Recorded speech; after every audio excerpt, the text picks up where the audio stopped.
दोस्तों striker take के और एक लर्निंग वीडियो में आपका स्वागत है। दोस्तों जैसे कि जो हमारे जो सब्सक्राइबर है वो नए हैं मार्केट में, और जो कोई भी नए सब्सक्राइबर आने वाले हैं तो डेफिनेटली उनको ये पता होना चाहिए कि शेयर मार्केट चालू कैसे किया जा सकता है। क्या क्या बेसिक कैसे रहता है कि सब लोग जैसे कि स्टॉक मार्केट के बारे में जानने लग जाते हैं, तो वो क्या करते हैं स्टॉक मार्केट में बस मतलब शेयर ऊपर गया, पैसा इन्वेस्ट किया, बाय किया तो आपको प्रॉफिट हो जाएगा। स्टॉक मार्केट इसी तरह कभी भी काम नहीं करता है। स्टॉक मार्केट जो है वो भी वो ऊपर जाते समय भी पैसे देता है, और जब नीचे आता है तभी भी पैसे देता है। ठीक है। तो ये दोनों सिनेरियोज अलग है। जैसे कि मैं आपको बताना चाहूँगा कि हम लोग आज सीखेंगे कि शेयर मार्केट को चालू कैसे किया जाता है। मतलब क्या आपको चीज़ें ध्यान में रखनी चाहिए शेयर मार्केट चालू करने के पहले, किन किन चीज़ों का आपको ध्यान रखना चाहिए और क्या क्या आपको करना चाहिए। जैसे कि आप शेयर मार्केट से सालाना कम से कम 15 से 20% जो है वो अमाउंट आप कमा सकते हो। ठीक है। मतलब ये ईयरली अमाउंट है और ये इन्वेस्टिंग के लिए मैं बताना चाहूँगा कि ये एक डिसेंट रिटर्न है इन्वेस्टमेंट के लिए। अगर आप 100 रुपये करते हो तो डेफिनेटली आपको 15 से 20 ही रुपये मिलेंगे, पर आपको ये 15 से 20 रुपये बहुत कम लगेंगे। वो बहुत कम लगते हैं, क्योंकि इसमें मतलब 100 रुपये के ऊपर 15 से 20 रुपये में आजकल ज़्यादा से ज़्यादा दो कैडबरी आ जाएगी, या फिर दो डेयरी मिल्क आ जाएगी। ठीक है।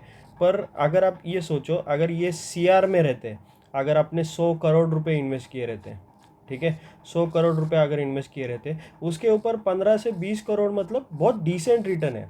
मतलब अगर आप बोलना चाहोगे कि आप घर बैठ के बस इन्वेस्टमेंट करके, मतलब कुछ स्टॉक्स देख के या फिर एक पोर्टफोलियो बना के अगर आप उसके अंदर इन्वेस्ट कर रहे हो और आप 15 से 20 करोड़ कमा रहे हो, तो इट्स मोर देन इनफ। साल का 15 या 20 करोड़ कमाना इट्स लाइक ये क्या बोलते हैं उसको, करोड़पति होने से बराबर है। मतलब ये एक डिसेंट रिटर्न है।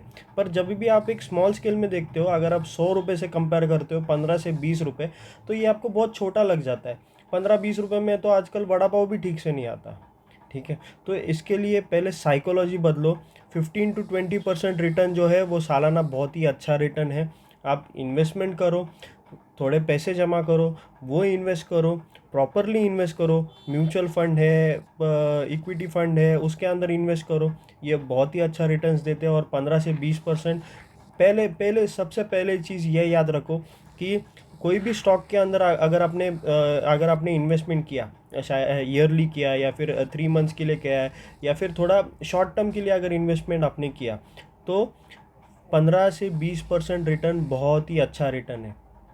इसके आगे हम लोग चलते हैं कि मतलब आज मैं जो बात करूँगा वो एक लॉन्ग टर्म और एक शॉर्ट टर्म ट्रेडिंग के हिसाब से बात करूँगा। क्योंकि जैसे कि आप यहाँ पे देख सकते हो, लॉन्ग टर्म ट्रेडिंग मतलब क्या रहता है, जहाँ पे आप पैसा 3 महीने से ज़्यादा रखते हो, 3 से साल भर तक या फिर कुछ। और शॉर्ट टर्म क्या रहता है, शॉर्ट टर्म मतलब आप जो कि सेटअप के अंदर रहते हो, 2 दिन से लेके 2 डेज से लेके आप 3 महीने तक कुछ तो होल्ड करते हो। मतलब एक मोमेंट आया, आप यहाँ पे एक डेली टाइम फ्रेम रखते हो, एक कैंडल किया, और फिर बाद में 1 डे का टाइम फ्रेम लगा के अगर मार्केट नीचे आया है तो ये कैंडल ने ब्रेकआउट दिया, तो ठीक है, आप यहाँ पे बाय करोगे। आपका टारगेट जो है वो समवट ये लेवल पे रहेगा। जब तक ये लेवल को टच नहीं करेगा तब तक आप आपका पैसा निकालोगे नहीं। मतलब थोड़ा थोड़ा प्रॉफिट बुकिंग करते जाओगे, पर फाइनल अमाउंट ये लेवल के अंदर ही आप मतलब जो शेयर जो है वो आप पूरा निकाल लोगे, तब ये लेवल के अंदर ही आप निकाल लोगे। ठीक है। तो ये रहता है कि एक शॉर्ट टर्म और एक लॉन्ग टर्म ट्रेडिंग। ठीक है। तो चलिए देखते हैं कि आपको क्या क्या चीज़ें ध्यान में रखनी चाहिए। फर्स्ट चीज़, मतलब सबसे पहली चीज़ आपको ये ध्यान रखनी चाहिए कि आपको पहले सीखना है। ठीक है। आपको पहले सीखना है। जब आप लर्निंग करोगे उसके बाद ही आप इम्प्रूव करोगे। ठीक है। अगर आप लर्निंग करोगे उसके बाद ही आपके माइंडसेट में या फिर स्किल सेट में इम्प्रूव होगी। तो लर्निंग आपको क्या क्या करना है, टेक्निकल एनालिसिस कीजिए, फंडामेंटल कीजिए, बहुत सारे। मतलब मैं ये नहीं बोल रहा कि आप उसके लिए क्लासेस लगाओ, क्लासेस भी ठीक है लगाना, कोई इशू नहीं है, पर आपको बेसिक आना चाहिए। मतलब क्लासेस में कैसा है, आपको बेसिक जो है वो एक 1 आवर या फिर 2 आवर्स में सिखाया जाता है। 1 से 2 घंटे में अगर आपको मार्केट का पूरा बेसिक, अगर आपको बेसिक सिखाया जा रहा है, तो उसके दूसरे दिन ही आपको सेकेंड डे में उसका आपको टेक्निकल एनालिसिस सिखाएंगे। तो एक ही दिन में, मतलब जो पर्टिकुलर एक वीक का प्रोग्राम रहेगा या फिर एक दिन का प्रोग्राम रहेगा, तो उस प्रोग्राम में तो आपको पूरा बेसिक डीप डाउन तो नहीं समझ में आएगा। तो यूट्यूब के अंदर बहुत सारे वीडियोज़ है, अगर आप डालोगे बेसिक्स ऑन स्टॉक मार्केट, ये मेरे चैनल का नहीं बता रहा हूँ, स्टॉक्स मार्केट, ठीक है।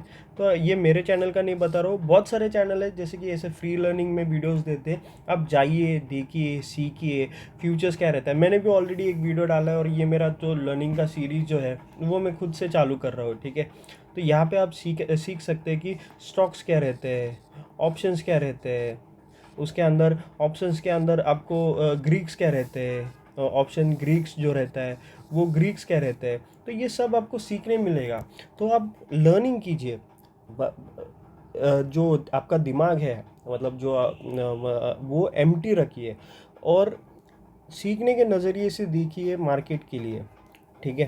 तो जैसे कि 1 से 2 घंटे में तो बेसिक आपका, मतलब आपको थोड़ा बहुत समझ में आ जाएगा, पर इतना ग्राफ्स नहीं होगा जितना आप खुद से पढ़ाई करके जाओगे। और फिर बाद में सेकेंड डे टेक्निकल जो है वो टेक्निकल, वो ईच एंड एवरी पर्सन के पर्सपेक्टिव से आता है, वो खुद के ऊपर डिपेंड रहता है कि टेक्निकल एनालिसिस उसको कितना समझ में आता है, वो कितना टेक्निकल ये है। मतलब मैं ऐसे नहीं बोल रहा कि जो नॉन टेक्निकल लोग हैं उनको टेक्निकल आएगा नहीं, ऐसा नहीं है।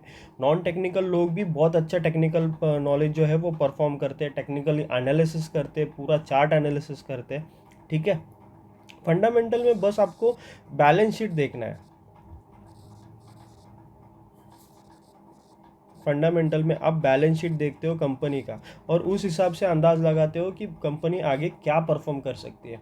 उसके भी बहुत सारे मेथड्स है, बहुत सारे लर्निंग है यूट्यूब के ऊपर।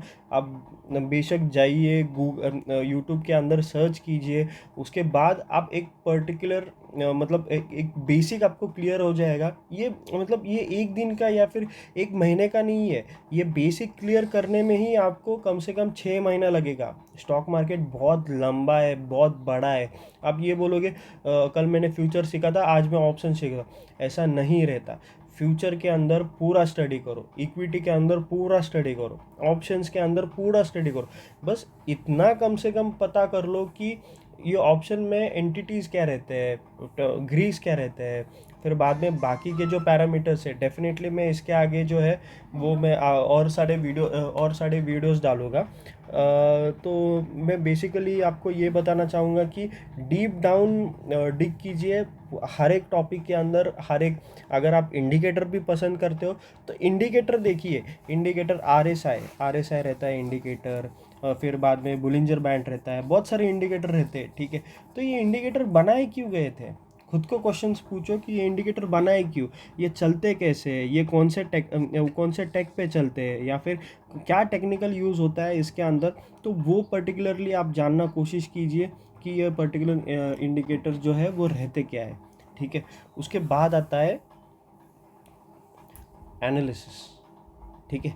जैसे कि पूरा इन्फॉर्मेशन आप ले लेते हो, इन्फॉर्मेशन लेने के लिए आपको कम से कम 3 से 6 महीना लग जाता है, 3 to 6 months आपको लग जाता है। आप आपके दोस्तों से पूछते हो, फ्रेंड से पूछते हो कि भाई ये शेयर मार्केट रहता क्या है, कैसे करना रहता है, या फिर क्या करना रहता है, ठीक है। तो वो भी आपको बता देते हैं, कोई ना कोई आपको रिलेटेड मिल ही जाता है। या फिर आपको यूट्यूब पे भी जाएंगे तो यूट्यूब पे बहुत सारा आपको इन्फॉर्मेशन मिलेगा इसके बारे में, ठीक है। जैसे कि इंफॉर्मेशन लेने के बाद आपको करना है चार्ट एनालिसिस, या फिर जो आपने सीखा है, जो कुछ भी आपने टेक्निकल या फिर कुछ भी सीखा है, तो उसका आपको एनालिसिस करना है। एनालिसिस मतलब आपको बस मार्केट देखना है। हाँ ठीक है, लाइव मार्केट में आप 9:15 को मार्केट चालू हो गया, आप बस बैठ गए देखने के लिए, आपको वहाँ पे ट्रेड नहीं करना है, ट्रेड नहीं करना है। हाँ, इसके दौरान आप इन्वेस्टमेंट कर सकते हो,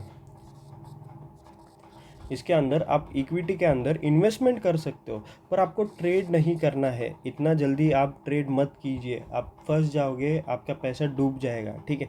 इन्वेस्टमेंट इसके अंदर बहुत ही सेफ़र ऑप्शन रहता है। जैसे कि अगर आपने एक इक्विटी का शेयर लिया और उसके अंदर इन्वेस्ट कर लिया, आपने कुछ टेक्निकल एनालिसिस सीखा, आरएसआई देखा या फिर कुछ अलग देखा। मतलब मैं हमेशा इंडिकेटर्स नहीं फॉलो करता हूँ, मैं हमेशा रेजिस्टेंस सपोर्ट और जो ट्रेंड लाइन है वो फॉलो करता हूँ। उसको हम लोग इस पे टेक्निकल एनालिसिस ही कहेंगे, लाइक ट्रेडिंग स्टॉक मार्केट के लैंग्वेज के अंदर, ठीक है। तो मैं जनरली वो फॉलो करता हूँ, मैं इंडिकेटर्स नहीं फॉलो करता हूँ। मैं प्राइस एक्शन ट्रेडर हूँ, जिसको हम लोग बेसिकली बोलते हैं प्राइस एक्शन ट्रेडर। मतलब मैं प्राइस के अकॉर्डिंग एक्ट करता हूँ, सपोर्ट और रेजिस्टेंस देख के, ठीक है। तो डेफिनेटली आप वहाँ पे मतलब प्राइस एक्शन कुछ देखते हो या फिर कुछ करते हो, तो आप इन्वेस्टमेंट वहाँ पे कर सकते हो छोटी छोटी अमाउंट लेके। मतलब आप ऐसा नहीं है कि आप अगर 500 का शेयर मिल गया तो आप बस उसको आपको 500 ही शेयर लेने हैं, ठीक नहीं है। ऐसा 500 रुपीज़ का अगर शेयर रहेगा तो आप एक शेयर ले लीजिए, दो शेयर ले लीजिए, जितना भी आपको मतलब मिनिमल रिस्क। अगर आपका रिस्क कितना है, समझो अगर आप 500 में अगर कुछ स्टॉक बाय करते हो, ठीक है, और अगर आपका एसएल जो है वो 50 रुपीज़ का बनता है, ठीक है, और आप आप एक महीने में अगर आपने 500 1000 भी गला दिए तो ठीक है। तो आप पहले देखिए आपके पास इन्वेस्टमेंट कितना है, उस हिसाब से पहले कभी भी आप अपना एस एल कैलकुलेट कीजिए। अगर 50 रुपये है, 50 रुपये का आपका एस एल है, अगर अगर आपने 10 क्वांटिटी ले ली है, ठीक है, यहाँ पे अगर आपने 10 क्वांटिटी ले ली है तो जैसे कि यहाँ पे आपको पता है कि 10 क्वांटिटी का आपको हो जाता है 500 रुपये, तो ठीक है ना। एक महीने में मतलब आपका इन्वेस्टमेंट कितना हो गया, 5000 रुपये आपका इन्वेस्टमेंट हो गया है, और आपको 500 रुपये का जो है वो लॉस हो गया। तो हम ठीक है, 500 रुपये का आपको लॉस अगर बेरेबल रहेगा तो आप वो ट्रेड ले सकते हो, ठीक है। अगर आपका एस एल 500 रुपये का है और अगर आप मतलब 500 रुपये घलाने से मतलब अगर जाएंगे तो भी और जब एस एल आता है तो आपको एस एल भी कट करना है। आपको कट करना है एस एल हमेशा। ऐसा नहीं है कि आपने 450 को एस एल लगाया और मार्केट थोड़ा नीचे आके 455 को आपने मूड चेंज कर दिया, नहीं यार मैं एस एल और नीचे लूँगा, 440 तक मैं अपना एस एल नहीं। कभी भी अगर आप एस एल डिसाइड करते हो या फिर टेक्निकल एनालिसिस से आप एस एल डिसाइड करते हो तो वो एस एल कटना ही चाहिए। अगर आप 450 को है, ठीक है, मार्केट 449 से भी कभी कभी रिवर्स जा सकता है, आप प्रेडिक्ट कुछ भी नहीं कर सकते उसके अंदर। ये शेयर मार्केट है, शेयर मार्केट के अंदर आपका कभी भी प्रेडिक्शन सही नहीं हो सकता। आपको बस वहाँ पे टेक्निकल एनालिसिस करके आपको आपके लेवल्स देख के उसके अंदर ही ट्रेड करना है, ठीक है। तो चलिए आगे देखते हैं, ठीक है। तो इम्प्लीमेंटेशन, जो कुछ भी हम लोगों ने अभी बताया, मतलब जैसे कि एनालिसिस करना, उसके बाद जैसे कि यहाँ पे जैसे कि आप देख सकते हो लर्निंग करना। लर्निंग सबसे पहला स्टेप है, उसके बाद आपने एनालिसिस किया, ठीक है, और उसके बाद आप इम्प्लीमेंट करते हो। इम्प्लीमेंट करने के लिए आपको तीन चीज़ें ज़रूर रहती है। फर्स्ट, आपका रिस्क मैनेजमेंट,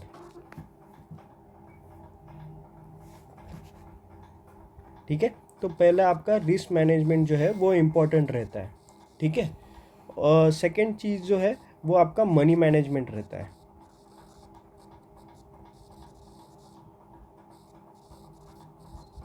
ठीक है। और तीसरा चीज़ जो है वो आपका रहता है साइकोलॉजी। स्पेलिंग गलत रहेगा तो इतना इतना मत सोचिए, कभी कभी हो जाता है, ठीक है। तो टॉपिक के ऊपर ध्यान देते हैं, ठीक है। तो सबसे पहला जो है वो रिस्क मैनेजमेंट रहता है। रिस्क मैनेजमेंट मतलब क्या, मैं डेफिनेटली ये पर्टिकुलर 3 टॉपिक्स के ऊपर एक डेफिनेटली एक नया वीडियो बना दूंगा, ठीक है। पर ये एक जस्ट बेसिक समझ लेते हैं कि इसका इम्प्लीमेंटेशन में क्या असर होता है, ठीक है। तो रिस्क मैनेजमेंट जो है वो बेसिकली रहता है आपका जो ओवरऑल रिस्क है, फाइनेंशियल जो रिस्क है, ठीक है। फाइनेंशियल जो पर्टिकुलर रिस्क है वो आप कंट्रोल में लाते हो। मतलब मतलब अगर आप अब दिन के अगर 1,000 रुपये कमाते हो, कभी भी आपका जो मंथली इनकम है, अगर आप वर्किंग प्रोफेशनल हो या फिर आप कहीं पे बिजनेस करते हो, जो आपका मंथली इनकम है उसको 30 से डिवाइड कीजिए। वीक ऑफ्स भी उसके उसके अंदर इंक्लूड कीजिए। अगर समझो आप 1,000 रुपये दिन के कमाते हो, मतलब 30,000 रुपये आपको मंथली सैलरी है और आप 1,000 रुपये दिन के कमाते हो, ठीक है। तो इसमें से आप कितना मार्केट को देना चाहोगे? मतलब अगर आप 1,000 रुपये कमा रहे हो तो ठीक है, मैं दिन का यहाँ पे 200 रुपये दे सकता हूँ मार्केट को। 800 रुपये मेरे बचते हैं, मैं 800 रुपये में मेरा बाकी का पूरा सब कुछ जो है वो कर सकता हूँ। तो 200 इंटू 30 रुपये जो होते हैं वो 6,000 रुपये होते हैं। तो मैं मंथली मेरा जो सैलरी आता है उसमें से मैं 6,000 जो है वो मार्केट को दे सकता हूँ। 6,000 के ऊपर आपको एसएल नहीं लेना है कभी भी। 6,000 आपके 2 दिन में जाने दो। मतलब मैं ट्रेडिंग के बारे में यहाँ पे बात कर रहा हूँ, मैं इन्वेस्टिंग के बारे में बात नहीं कर रहा हूँ, ठीक है। तो 2 दिन में जाने दो, 10 दिन में जाने या फिर 15 दिन में जाने दो। 22 दिन मार्केट चालू रहता है, मैं 22 दिनों के अंदर 6,000 में गमाऊंगा तो मैं ट्रेडिंग वहाँ पे स्टॉप कर दूंगा। इसको कहते हैं रिस्क मैनेजमेंट के हिसाब से इम्प्लीमेंटेशन, ठीक है। तो चलिए देखते हैं, मतलब मैं इसके ऊपर एक डेडिकेटेड वीडियो बना दूंगा रिस्क मैनेजमेंट के ऊपर कि रिस्क मैनेज कैसे किया जा सकता है, ठीक है। तो दूसरी चीज़ जो है वो मनी मैनेजमेंट, ठीक है। तो मनी मैनेजमेंट कैसे रहता है कि समझो अगर आपके पास आप आपने डिसाइड कर लिया कि 6,000 रुपये मैं घलाऊंगा, ठीक है। तो उसके बाद आपको क्वांटिटी कितना लेना है, जैसे कि आप हर रोज़ उसको 200-200 में डिवाइड कर सको, ठीक है। मतलब हर रोज़ अगर आपने 200-200 किया तो आपको 22 ट्रेडिंग सेशन मिलेंगे, ठीक है। तो एक दिन में पूरा अगर आप 6,000 घला दोगे तो आप कुछ सीख नहीं पाओगे इसके अंदर, ठीक है। तो आपको जो है वो 22 ट्रेडिंग सेशन मिलेंगे, ठीक है। तो 22 ट्रेडिंग सेशन में आपको ये डिसाइड करना है कि मतलब अगर इसको तो थोड़ा 8 दिन का रिवर्स भी कर लिया तो 300 पकड़ लेते हैं, ठीक है। तो 300 रुपये आप एक दिन में यहाँ पे एसएल ले सकते हो, ठीक है। तो मेक श्योर कि आप जो है वो 300 रुपये से ज़्यादा आप एसएल नहीं लेते हो। और वहाँ पे आपका काम आता है साइकोलॉजी। जैसे कि समझो अगर आपका 250 रुपये लॉस दिख रहा है, ठीक है। तो आप अगर आपने एसएल मतलब 300 रुपये पे आपका एसएल जो है वो ऑलरेडी है और आपको ये लॉस दिख रहा है, ठीक है। तो आप क्या करते हो, मार्केट जैसे कि समझो अगर आपने बाइंग साइड में मोमेंटम लिया है पर मार्केट जो है वो नीचे जा रहा है, ठीक है। मार्केट यहाँ से नीचे जा रहा है, यहाँ से नीचे जा रहा है और यहाँ पे आपका एसएल है, ठीक है।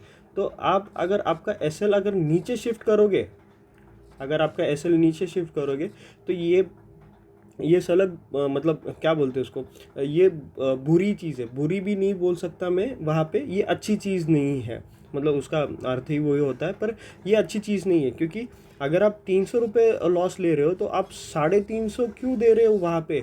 मार्केट कभी कभी यहाँ पे आता है, आपका ऐसे हिट करेगा ऊपर जाएगा, ठीक है। यहाँ पे भी ऐसा हो सकता है, ऐसे हिट करेगा ऊपर जाएगा मार्केट, ठीक है। तो ये मार्केट का साइकोलॉजी रहता है कि मार्केट के अंदर अगर आप आपका एसएल जो है वो अगर फिक्स नहीं रहता है, मतलब आपको 300 रुपये लेना है तो 300 रुपये ही एसएल लीजिए। उसको 350, 400 या फिर 450 उतने अमाउंट तक नहीं कीजिए, क्योंकि अगर आपने और 50-50 रुपये ऐड किए तो वो कभी ना कभी वो एसएल लेके ही जाएगा। अगर आपने यहाँ पे अगर समझो 450 तक लेके गया और 300 है, अगर 450 का एसएल हो गया तो आप 150 जो रुपीज़ जो है वो एक्स्ट्रा घला रहे हो ना मार्केट के लिए, आप एसएल दे के जा रहे हो। और जो कुछ भी कल का एसएल है उसमें से आप 150 रुपये दे के जा रहे हो यहाँ पे आज ही। मतलब जो कल का 300 रुपये का जो है वो आप जो कल यूज़ करना चाह रहे हो उसमें से आप हाफ अमाउंट जो है वो आज ही दे रहे हो। अगर आपने और उसमें बढ़ाया तो कल का अमाउंट और जाएगा और जो कल आपको ट्रेड करना है वो आप कर नहीं पाओगे। इसके लिए आपका कैपिटल जो है वो जो है वो 22 डेज़ के अंदर ही समाप्त हो जाएगा, ठीक है। तो मेन चीज़ जो रहती है वो आपकी साइकोलॉजी रहती है। साइकोलॉजी जो है वो बहुत ही इम्पैक्ट करती है आपको। रूल्स जो है वो आपके फॉलो करने आने चाहिए। मैं आपको डेफिनेटली इसके ऊपर एक वीडियो बना दूंगा क्योंकि टॉपिक जो है वो छोटे रहते हैं, उसका एक्सप्लेनेशन छोटा रहता है पर उसका जो डीप में रहता है, मतलब रूल्स कैसे बनाने हैं, मनी मैनेजमेंट कैसे करना है, उसके बाद आपका रिस्क मैनेजमेंट कैसे करना है, फाइनेंशियली कैसे आपको बिल्ड करना है, उसके लिए वो टॉपिक्स में आपको डीप डाउन करना पड़ता है। और डीप डाउन करने के बाद ही आपको इसके अंदर का पूरा जो है वो 100% आपको समझ में आ जाएगा। मतलब आपको साइकोलॉजी कैसे आपको बिल्ड करनी, कितना टाइम देना है साइकोलॉजी बिल्ड करने में, मनी मैनेजमेंट कैसे करना है, रिस्क मैनेजमेंट कैसे करना है। तो ये सारी चीज़ें जो है जब आप उसके डेप्थ में जाओगे, मतलब मैं जब वीडियो डालूंगा उसके अंदर आप सीख जाओगे कि आपको रूल्स कैसे फॉलो करने हैं, रूल्स क्या बनाने हैं। बेसिकली रूल जो है लाइक रूल्स के अंदर भी बहुत सारे पॉइंट्स रहते हैं, जैसे कि आपका क्वांटिटी साइजिंग रहेगा, आपका मनी मैनेजमेंट रहेगा, आप कहाँ से फंड्स जमा करते हो वो रहेगा, ये सारे के सारे रूल्स रहेगा। आपका ट्रेडिंग टाइमिंग रहेगा, आपका पूरा दिन का टाइम टेबल रहेगा, वो आपको फॉलो करना है। आपको आपके मतलब ये मार्केट जो है वो कठोर तपश्चर्या जैसी चीज़ है। आप आपको बहुत ध्यान लगा के ये पूरा करना पड़ेगा, उसके बाद ही आप यहाँ पे सफल हो सकते हो। ठीक है गाइस, तो जैसे कि हम लोगों ने आज का टॉपिक कवर कर लिया है। आई होप आपको ये समझ में आया रहेगा कि आपको मार्केट कैसे चालू कर, मतलब मार्केट चालू करने के लिए क्या क्या चाहिए। डीमैट अकाउंट फलाने ढिमकाना, ये तो हर रोज़ हर एक लोग बताते, क्योंकि उसके सिवा तो आप मार्केट चालू ही नहीं कर सकते। डीमैट अकाउंट जो है वो मेन लगता है मार्केट चालू करने के, पर वो एक एस्पेक्ट हो गया। कोई भी अगर आदमी अगर शेयर मार्केट चालू करना चाह रहा है तो डेफिनेटली कोई ना कोई वीडियो में उसको ये चीज जो डीमैट अकाउंट खोलना है, जीरोधा में अकाउंट खोलना है, फायर्स में खोलना है, ट्रेडिंग अकाउंट खोलना है, ये सारे के सारी चीज़ें जो है वो ऑलरेडी उनको मतलब पता रहती है कि क्या रहता है क्या नहीं। मैं इसके ऊपर भी वीडियो डाल दूंगा, डीमैट के अकाउंट में जस्ट एक शॉर्ट वीडियो डाल दूंगा कि जीरोधा में कैसे खोलना है, फायर्स में कैसे खोलना है। पर ये जो मेन चीज़ है मार्केट में सक्सेसफुल होने के लिए जो आपको लगता है, जो कि पर्टिकुलर 3 पॉइंट हम लोगों ने डिस्कस किए, उसके बाद रिस्क मैनेजमेंट, साइकोलॉजी, ये सारा का सारा डिस्कशन जो है ये आपको फ़ायदेमंद होता है रादर देन वो आप डीमैट के कैसे डीमैट खोलना है, या फिर वो वीडियोज़ इतने ज़्यादा इंपॉर्टेंट नहीं रहते। आपको सारी की सारी इन्फॉर्मेशन तो डीमैट में आपको खुद की तो भरनी है, आपको थोड़ी दूसरे की इन्फॉर्मेशन भरनी है। जो आप इतना कंफ्यूज हो रहे हो, वहाँ पे नाम पूछा तो आपने नाम दे दिया, आपका बैंक अकाउंट नंबर पूछा तो बैंक अकाउंट नंबर दे दिया, वेरियस वहाँ पे पैन कार्ड, आधार कार्ड, सब कुछ पूछते हो तो वो आपको खुद को ही तो देना है। तो ये सारा चीज़ उपयोग में नहीं, फ़ायदे में नहीं आती। आपका जो फ़ायदा है, आपको स्टॉक मार्केट चालू करने के बाद आपको बिहेव कैसे करना है, साइकोलॉजी कैसे डेवलप करनी है, ये सारी चीज़ें जो है वो आपको फ़ायदे में आगे जाके आएगी। तो आई होप गाइज आपको ये वीडियो अच्छा लगा रहेगा। प्लीज़ लाइक शेयर और सब्सक्राइब कीजिए, और डेफिनेटली अगर आपको कुछ भी शंका रहेगी तो आप कमेंट सेशन में अपडेट कीजिए। मैं डेफिनेटली आपके कमेंट के ऊपर रिप्लाई देना चाहूँगा। ठीक है गाइज, तो आज के वीडियो के लिए इतना ही। Thank you so much.